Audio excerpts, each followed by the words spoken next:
Venerable Cakkhupalathera, who lost his sight at the same time that he attained Arahatship.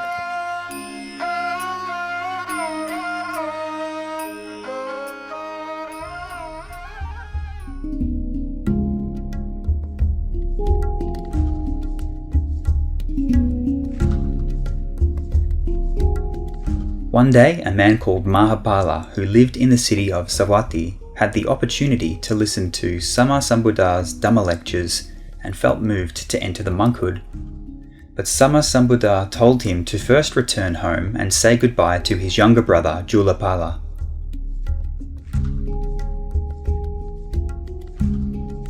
Julapala asked him not to enter the monkhood just yet. But Mahapala told him that he wished to enter the monkhood while he was still young enough to earnestly practice meditation for the purpose of attaining the path and fruit of Nibbana.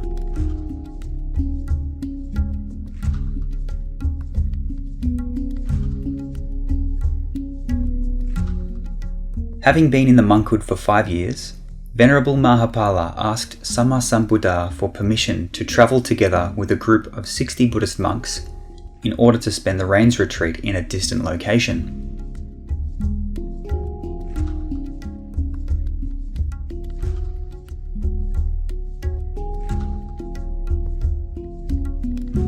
And so, on the rains entry day, Venerable Mahapala made a pledge to abstain from lying down and sleeping all throughout the entire rains retreat.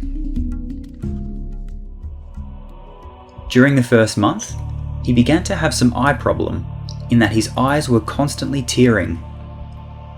A physician prepared an eye drop for him, but it needed to be dripped into his nostrils while lying down. Venerable Mahapala applied the eye drop while sitting down, therefore his eye problem persisted. The physician knew that the monk did not apply the eye drop as instructed, for normally one application into the nostrils while lying down would be sufficient to cure the problem.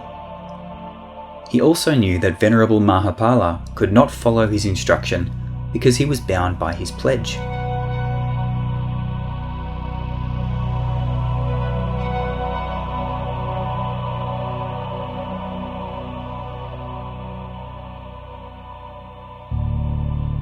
And by the middle watch of the following night, Venerable Mahapala lost his sight completely. And it was also then that he attained Arahatship. Having lost his sight, Venerable Mahapala could no longer go on alms round, but he was offered food daily by the lay people. He had spent time teaching meditation to the group of 60 monks until all of them were able to attain Arahatship before the rains exit day.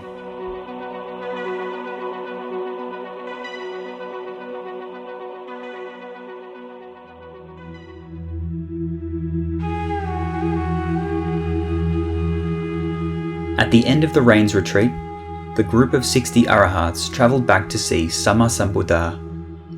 They were asked by Venerable Mahapala to inform his younger brother of his blindness. Upon giving Julapala the news of his brother's blindness, they also advised him to enter the novice monkhood so that he could go and bring Venerable Mahapala back to Savatthi. Venerable Mahapala made the return trip to Savatthi by holding on to the staff held by the novice monk.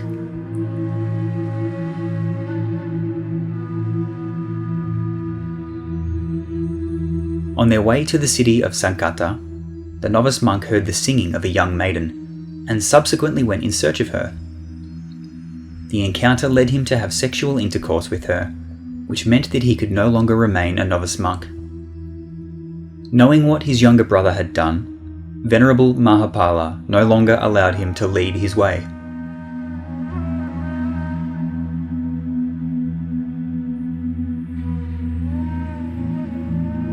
King Saka of the celestial realm of Tawatimsa took it upon himself to take on the physical form of a man so that he could lead the Arahat to the pavilion that Julapala had built for him.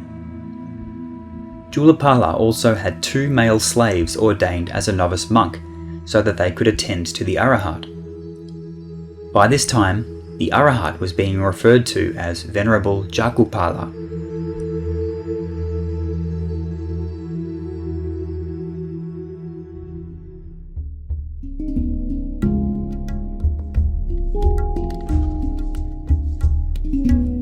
One day at dusk, the rain had attracted a great number of insects to the area where the Arahat usually did his walking meditation.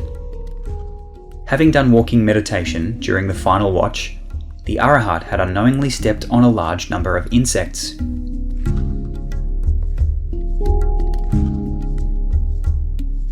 In the next morning, some visiting monks saw all the dead insects on the ground, trodden on by Venerable Cakkhupala. Upon returning to the temple, these monks informed Sammasambuddha of the matter. Sammasambuddha asked them if they had actually seen Venerable Cakkhupala kill the insects, and they answered in the negative. Sammasambuddha said that if they did not see him kill the insects, it also meant that Venerable Cakkhupala did not see the insects. For any intention to kill an animal is no longer present for an Arahat.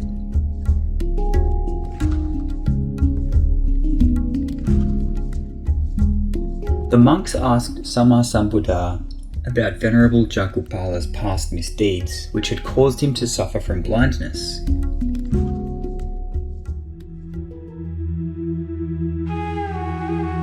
Sammasambuddha told them that in one previous existence, Venerable Cakkhupala was a physician. One of his patients was a poor woman who suffered from an eye problem. She told him that if he could cure her eye problem, she would repay him by letting her children serve him as his slaves.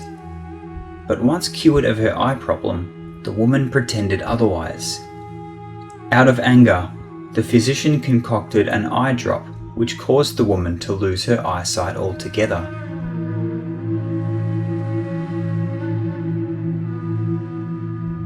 At the end of the story, Sammasambuddha said, "The misdeed committed by him follows him like the wheels of a wagon following the oxen which pull it.